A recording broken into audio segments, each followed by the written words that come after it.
theories out there. And, what are some of the conspiracy theories out there about fluoride in water? I mean, one of them.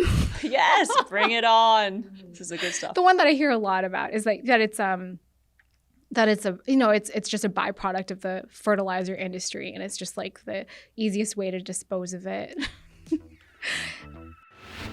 I'm Sara Jane Ho, and this is Mind Your Manners, where no topic is off limits as we uncover the secrets to feeling at ease in every situation.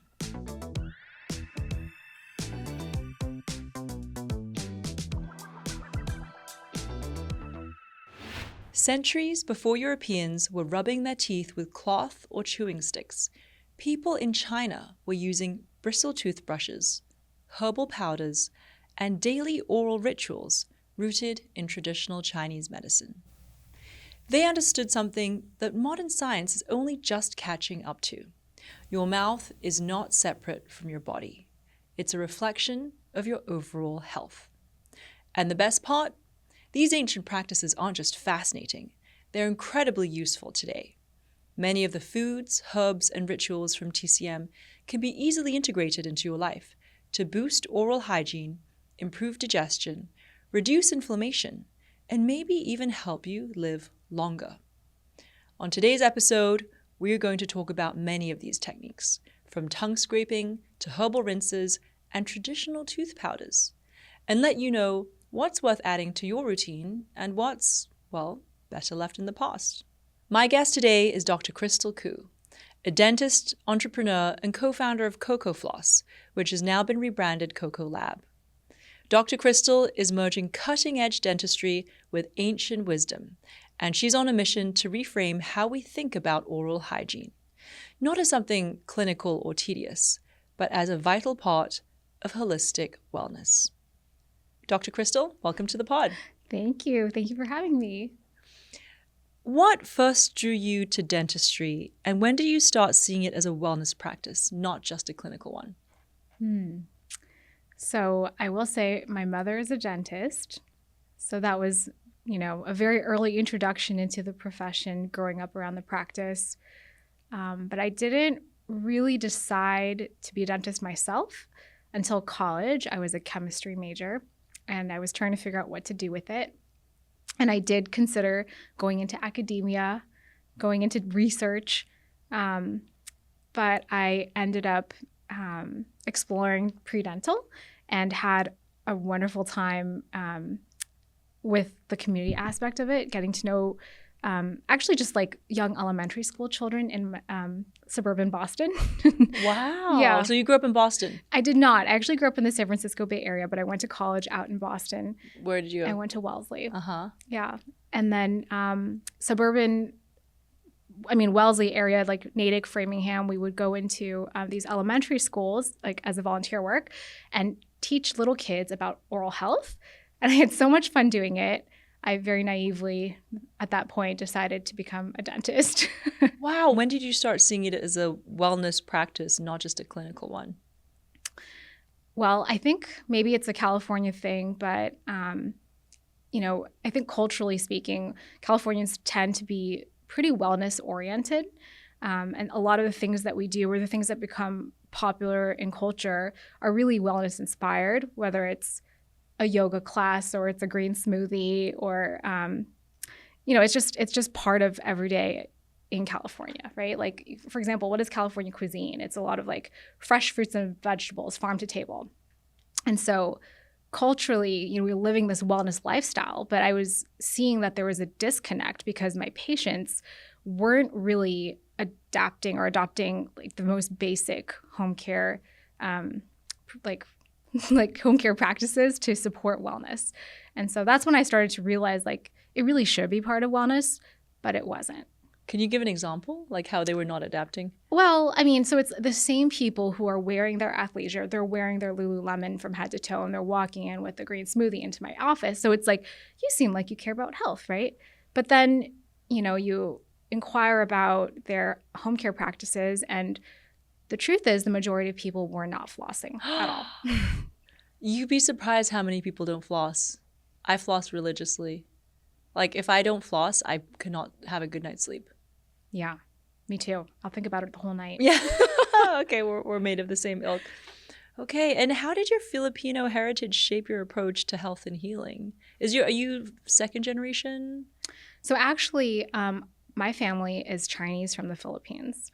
So all 4 of my grandparents came from China, but then moved to the Philippines in their early adulthood and had their families there. So my parents were both born in the Philippines and raised there. In terms of the Filipino like heritage in our brand, I don't know, my sister and we kind of grew up with this natural affinity towards tropical things. And it's really part of our heritage, like coconut everything. What did you learn in modern dentistry that surprisingly aligns with traditional Chinese medicine principles? Are you aware of traditional Chinese medicine at all? You might have to educate me a little bit. Luckily for you, I am into TCM. Yeah. But did anything in modern dentistry align with like more holistic practices? You know what? I learned about holistic practices from my patients because in dental school, we did not learn any of that. And I remember some of my patients basically, in a way, schooling me and saying, you need to learn about this. And so, these are your patients in LA? This was in the Bay Area. In the Bay Area? A few of them. Maybe I, at the time, might have thought of them as fringe. But now I'm like, okay, thank goodness for them because they are the ones who encouraged me to like look beyond my textbooks from dental school because I took the textbooks as truth and the whole truth, right? And then I had some patients, tell me some things that were a little bit sounded controversial to me. It didn't make any sense to me. Like that cavities can be reversed naturally. And so at the time you were like sort of I was like, skeptical. no way. Yeah. I was like, this is crazy. Like, complete like just there's no way. It was like quackery. And then I started, and the first book I read about it, I didn't want to believe it. Every page I read, I was like, no way. This is all garbage. I can't believe people are reading this. But then over time, after like learning about that and then seeing things in people's mouths, like, it's actually true. How do you reverse cavities naturally? And I will say that we did learn remineralization in dental school. We just didn't think it was possible without fluoride, for example. So how do teeth remineralize naturally? So our teeth are actually constantly demineralizing and remineralizing throughout the day. So they're constantly like getting weaker and stronger throughout the day. Kind of like, and like the cycle is associated with when we eat. And our saliva is a natural buffer. So we'll eat and things will get acidic in our mouths because of the digestive process and because of the food itself. And as our mouth gets acidic, minerals are pulled out of our teeth. That's the demineralization. And then the saliva will come in and buffer. And that's when our teeth remineralize naturally. And this happens just from our own saliva, which is pretty remarkable. Like it's our own like little magic solution in our own mouths. Yeah. Wow. Yeah. And so it's interesting to hear reaction to it because I feel that the Western medical system, of which a lot of it I think has a lot of benefit, and I use both Chinese and Western systems together, but the Western system is about like this is the truth, this is the whole truth, and anything else is quackery. Like right. I feel that the Western system is not very open-minded, and so if Western trained doctors could just like rise above that of thinking like this is only this, and so do what you did to be open, and then it seems like you went out of your way to educate yourself on this. Yeah. Like that to me is like the ultimate goal, because actually Chinese or holistic doctors are also very open to Western. So they'll be like, oh, go do a screening at a Western doctor, or blah, blah, blah. And how beautiful would it be if both sides could have more dialogue and more openness? Right. Yeah, I will say that in school and again taught the Western way, for every condition that a patient would have, I had essentially had to memorize pharmaceuticals to recommend to the patient. And I'm not a physician. I'm not internal medicine, so I wasn't the one prescribing it. But like I knew how to like connect. Like, I mean, it was almost like a card matching game. It's like like high cholesterol, okay, a statin. Like you have high blood pressure, okay, let's give you a beta blocker. And that's what we learned. And we just had to know these things like this. And you don't have you're actually like pummeled with all this information that you need to memorize that you don't actually have time to inquire about it all or even think about like the root cause of things or think about why. And so in my honestly, all that time doing dentistry and just thinking about like how do I solve these problems? Like that's when I really started to think about why, especially for oral health and oral disease prevention. Yeah. A lot of Western medicine is about fixing symptoms. Yes. Whereas traditional Chinese medicine is about like finding the root cause of the imbalance. Yeah. So since you've been trained in Western and you sort of self-trained and the other stuff and the holistic stuff, how do you now balance clinical diagnosis with intuition or even energetic awareness when you're treating a patient? Yeah. I usually just tell my patients exactly what I think, but I always caveat. Yeah, so you have like the Asian bluntness, right? Yeah. Plus the caveat. And then also like in my records, in my, health, my, what do you call it? My soap notes, we call them soap notes. They're basically like our clinical records. I have to write, what the textbook would say would be right, irrespective of what I said to my patient. Why? Well, because it's a legal document. All of our clinical notes are legal documents. Oh, wow. Yeah. So if you even swerve from that, then you could get in trouble. Exactly.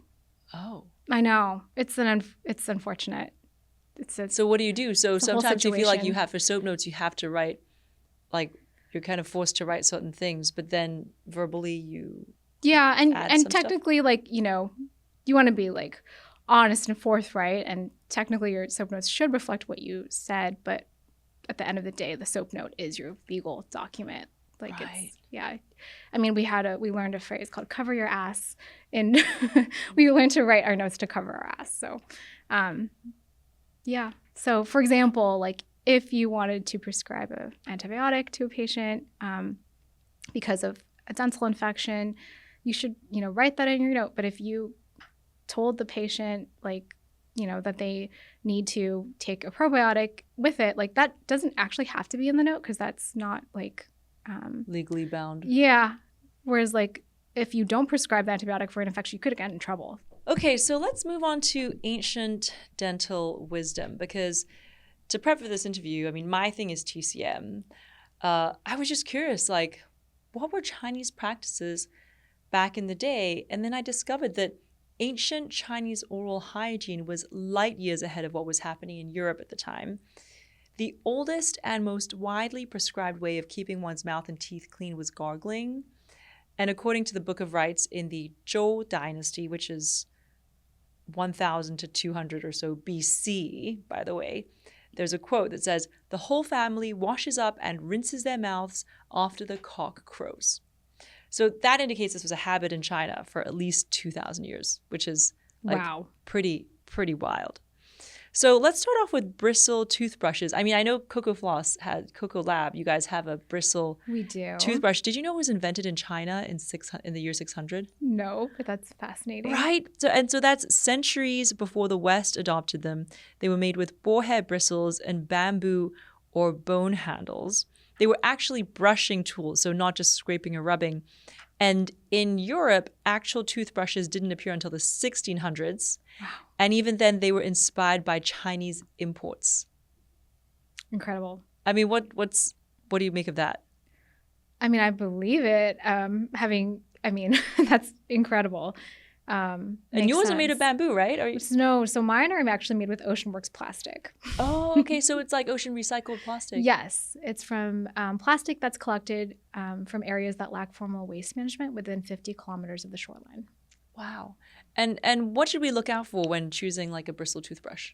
Yeah, so I would look for very soft bristles, and that's hard to find because sometimes when you go to the store and you read soft on the packaging, it doesn't always mean soft. You open it and it's kind of hard. And people don't realize that they should be brushing along their gum line, not just their teeth, but their gum line too. And a lot of these bristles are just too hard to brush along the gum line comfortably. So unfortunately, the same people who complain that flossing makes their gums bleed are also not brushing their gums because their gums are inflamed and it's uncomfortable and they're probably using the wrong brushes. That's a lot of people. I use a toothbrush that has a smaller brush head. Good. And actually, I use Sistema as a toothbrush that I use. and it's very soft bristles, and they taper off at the end. What is it? That's is there nice. a formal name for that? Tapered. Okay, so tapered soft bristles. And similar to what you said, I brush at a 45-degree angle. So, and this is why you guys should look at the YouTube video. If you look at my hand, I have it like, I brush along the gum line at 45 degrees for exactly the reason that Dr. Chrystle just said.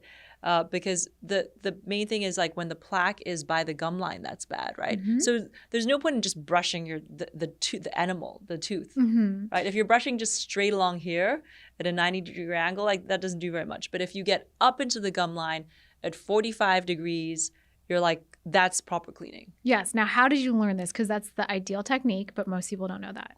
So I learned this, well, my dental hygienist in Hong Kong, her name's Jo.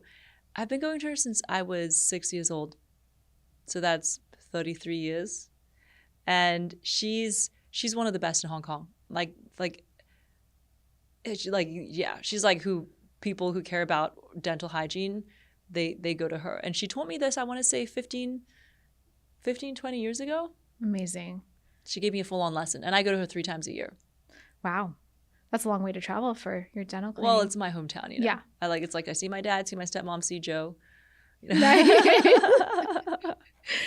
great. Yeah. And so I think not enough people are brushing that way.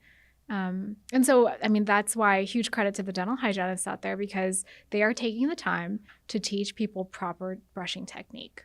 Yeah.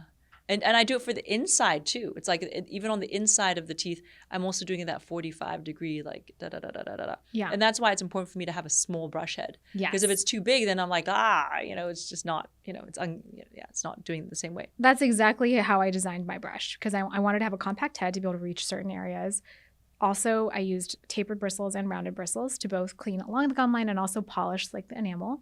Mm-hmm. And then also it has a curved angle to be able to reach the backs of your teeth, because a lot of people are not brushing the backs of their teeth. Right. But the backs are so important. Mm-hmm. Okay.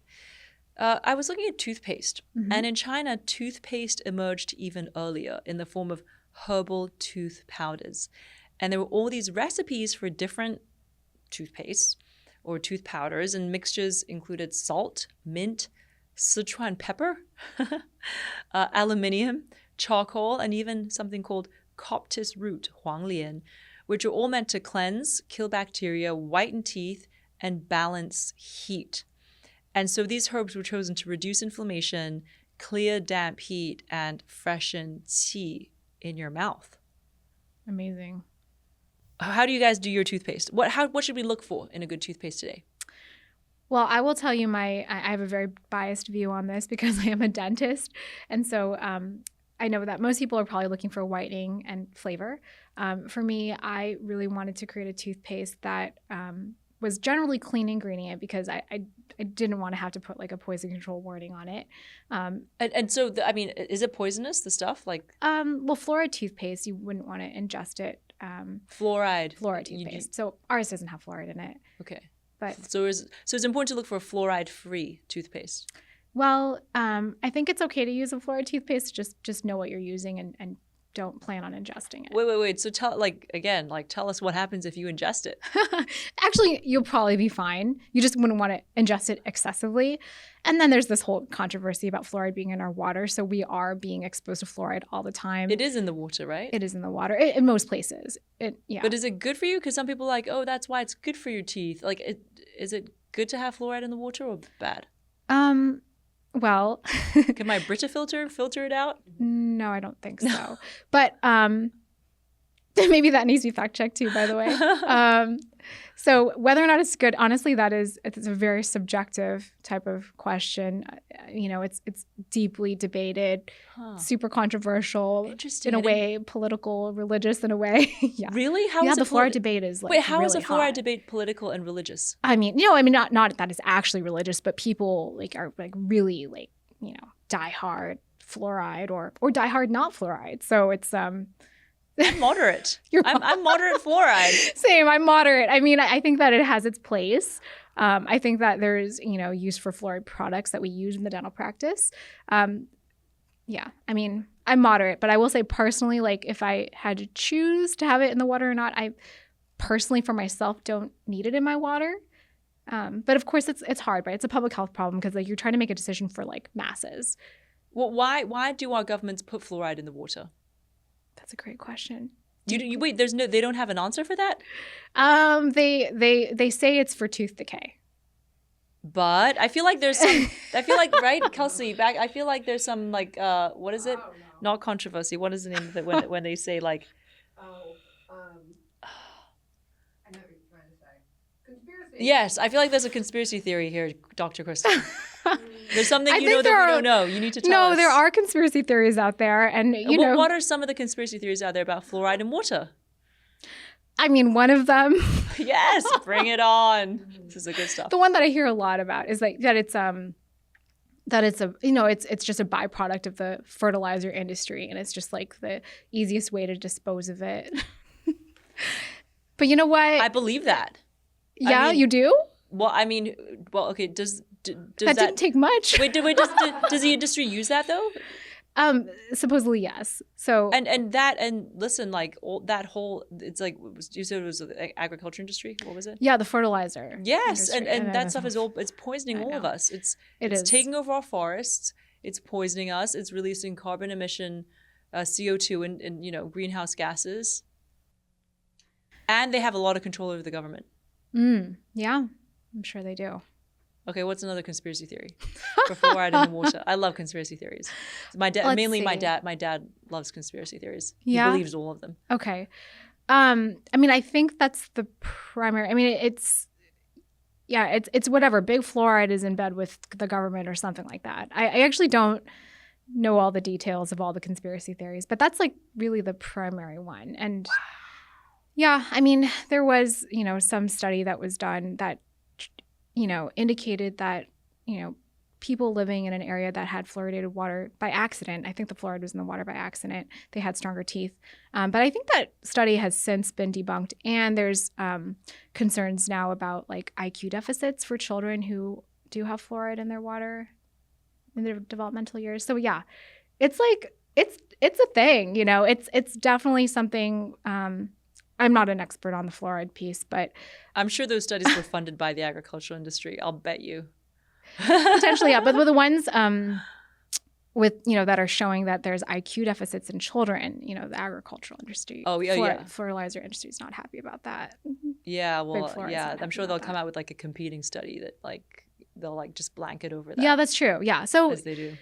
Yeah. In any case, like, you know, I think so the way fluoride works on teeth, by the way, so fluoride does make teeth stronger. How? It actually gets incorporated into the enamel structure.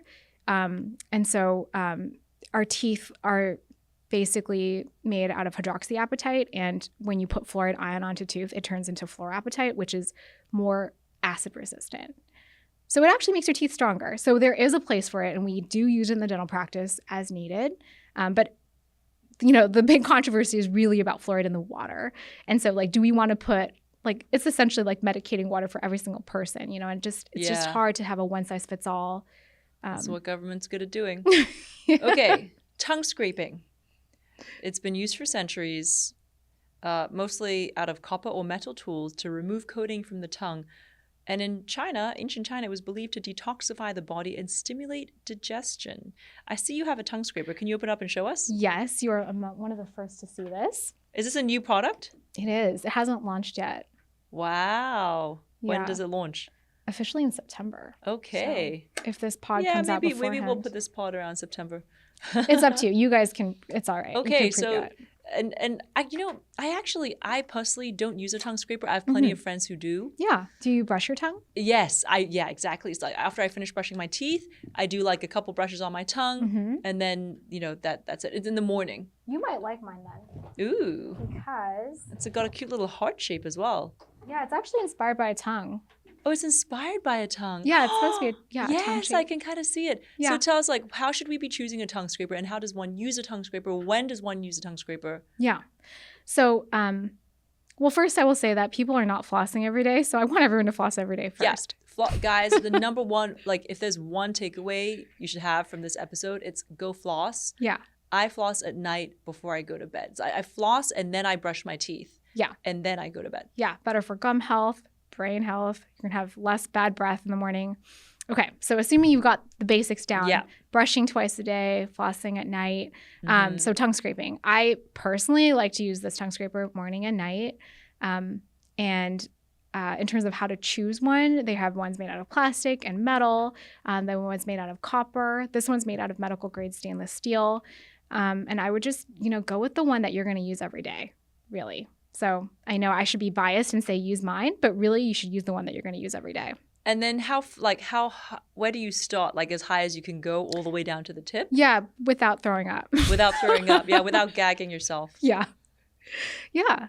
And just like a couple swipes. And that's it. It should be super fast. It shouldn't really add much to your routine. You probably see all the gunk on it, right? You can, yeah, depending on what you had that day. Right. And yeah. This is why TCM also likes to look at your tongue. Because it's very, like TCM doctors, they'll want to see what you have on your tongue. Is it pink? Is there a white coating? Is there a green coating? Is there a brown coating? Like, it's very telling what you have on your tongue. Mm-hmm. Yeah. And so if you use a tongue scraper, it means that you'll have less bad breath. Yeah. So a lot of bacteria live in our tongue.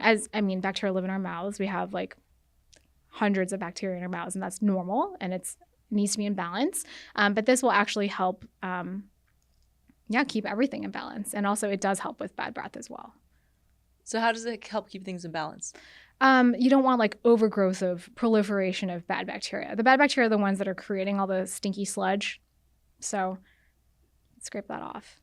Nice. I like it. Okay. Yeah. Okay, so moving on to mouth rinses with medicinal herbs. In ancient China, they were using decoctions of honeysuckle, mint, clove, and chrysanthemum to reduce gum swelling, toothaches, and bad breath. This wasn't just for freshness. They had functional medicinal value. Compare this to Europe in the same era. The Europeans were using honey and wine rinses, more for smell than actual health benefits. And by the way, honey has sugar in it, right? It's sweet. Right. And so does wine. And I think those are two like the worst things you could use for your teeth. Yeah, and wine will stain your teeth. The Chinese version sounds great, actually. Clove, honeysuckle, chrysanthemum. Yeah. That sounds great. Do you use a mouth rinse? Like, are you into rinses? I actually don't. And I will say that when my sister, who is my co-founder, and our team asked me to make a mouthwash, I made the tongue cleaner. By the way, we call this the smile filter. So this is my answer. Like when you say, oh, where's your mouthwash? This is mouthwash to me. Like this is more important to me than mouthwash. Why is that? Because I think that oftentimes mouthwashes are just masking things. Like it's like you're almost like perfuming your mouth to smell clean, but cleaning your tongue will actually make your tongue actually clean. So you don't have to mask anything. You know something? I don't use the mouthwash either. And because you don't need to, as long as you're flossing and you're brushing properly and brushing your tongue or like scraping your tongue, you don't need to. And my husband, he uses like, those Listerine, they're like fluorescent in color and whatever. Yeah. And recently I saw a study that said that actually they have so many toxins in it and it's bad for your stomach lining. Yeah. It's like actually bad for your digestive gut. Right. So I told him like, stop using this. There's absolutely no need to use this anymore. Yeah. I'm glad we're aligned on that. Too much. Those alcohol-based mouthwashes they're kind of like nuke all your bacteria. Right, because the alcohol kills the good bacteria along with the bad bacteria in your mouth. Yeah. So. Yeah. Okay, what about jaw tapping and gum massage? In ancient China, they did this to stimulate qi and blood flow to support strong teeth and prevent degeneration. Sounds almost like facial yoga. Have you ever heard of that? Jaw tapping and gum massage? No, but they sound great. Yeah, Chinese people love to hit themselves. Okay. Chinese people are like, and I can see them being like, it's like, there are probably some like acupressure points or something along the jaw. How cool. Right? I mean, it's just, there's so much wisdom in Chinese culture, and especially like ancient Chinese culture that goes so far back. Yeah. That's amazing. I mean, I can imagine a gum massage sounds actually quite good because you want to be able to stimulate blood flow in the gums. It'll help improve healing. And our mouths are exposed to so much. We'll go and eat like I don't know, like a Dutch crunch sandwich, and like there'd be like little lacerations in our mouth, and it does heal really fast. But you know, if you were to massage your gums, I would imagine it would happen even faster. Yeah. And then the other thing that in TCM, in ancient China, they advised was to avoid cold, greasy, and spicy foods to maintain oral balance and kidney health.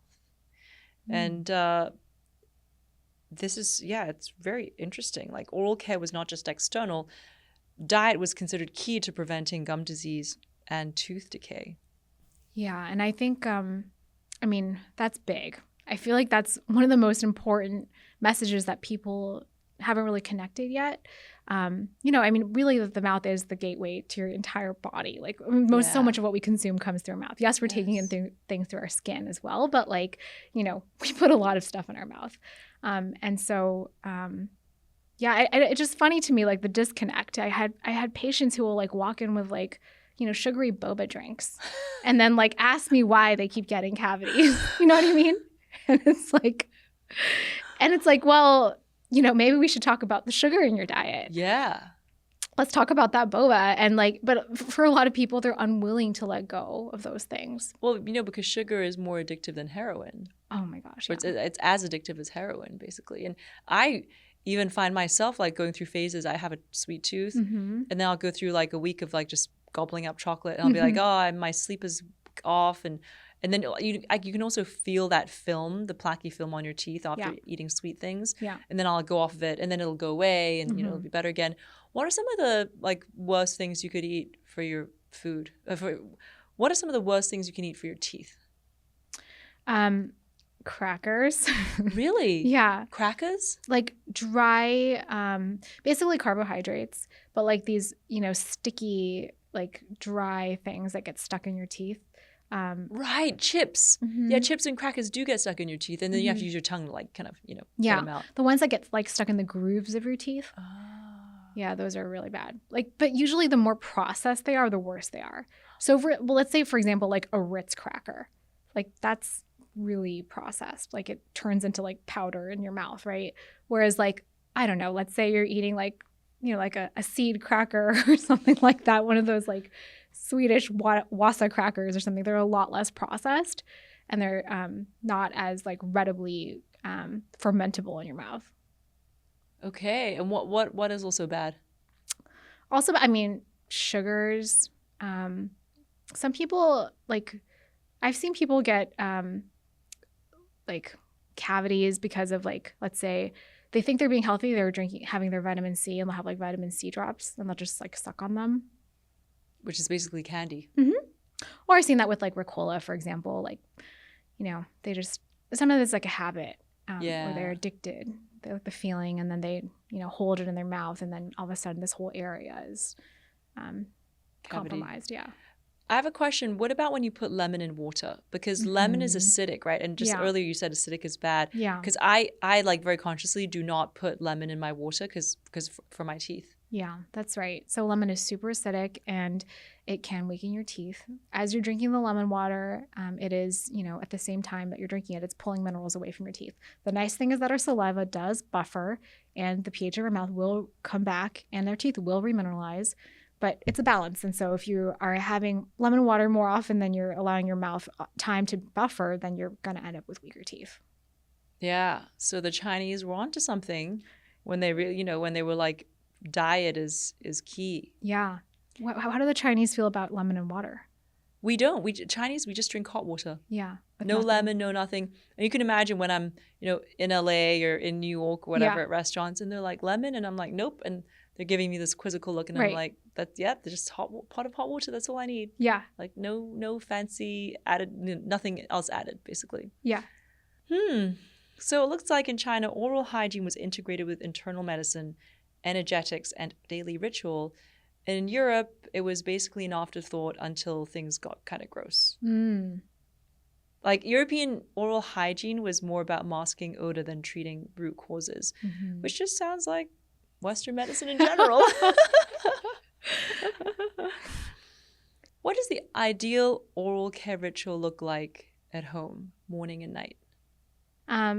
Yeah. And and when you're brushing, think about brushing your gum line. Mm-hmm. So you're stimulating your gums, you're cleaning along the gum line, and you're brushing things off your teeth. And then actually, anything throughout the day is completely optional. Wait, so do you use your tongue scraper in the morning or not? Oh yeah, I do too. Sorry. Okay, so you brush your teeth and then use tongue scraper. What I should do is, because I take my retainers out. That's right. I take my retainers out and then I like clean them, wash them. And then I use clear water to just rinse my mouth first. Mm-hmm. And then I brush my teeth and then I brush my tongue. Yeah. That's what I do. Wow. Okay, so that's exactly what I do. And I guess I was overly shortening it. Before bedtime, I recommend flossing first, then brushing. Yeah, always flossing first before brushing. Totally. I agree.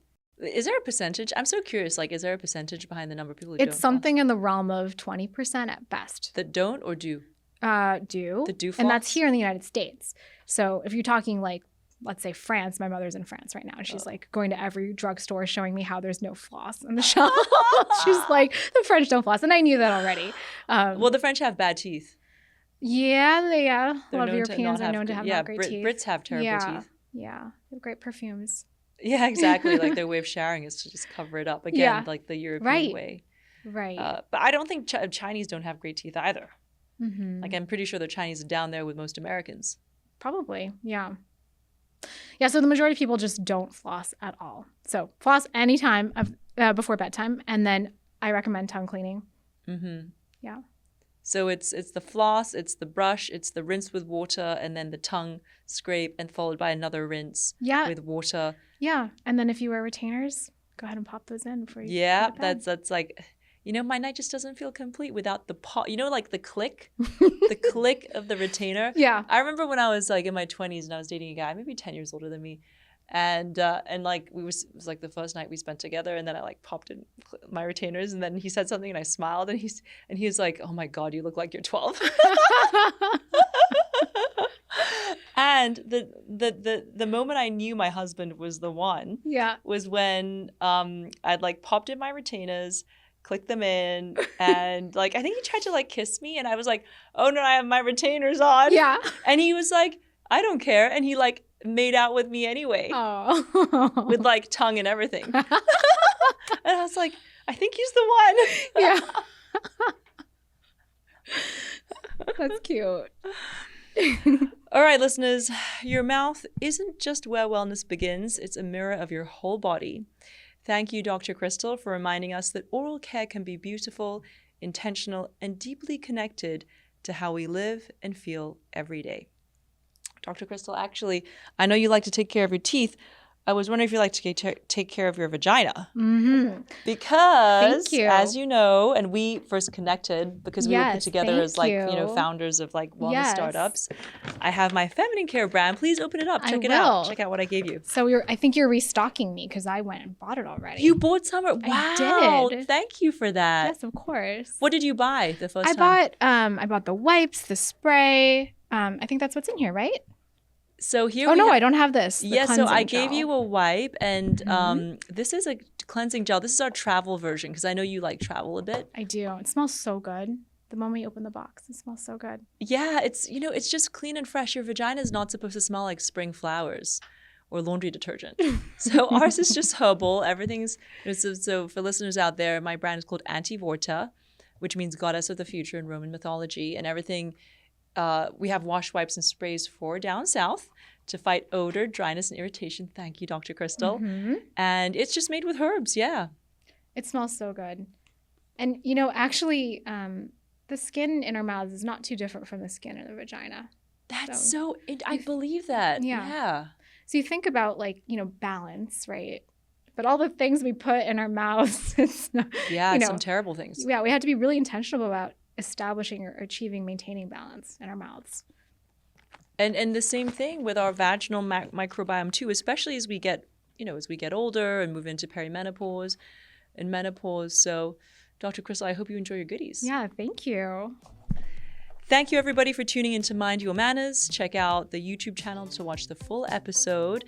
And don't forget to subscribe, like, and comment. This is your host and etiquette life guide, Sara Jane Ho. And remember, no matter what life throws at you, with me in your ear, you got this. See you next Tuesday.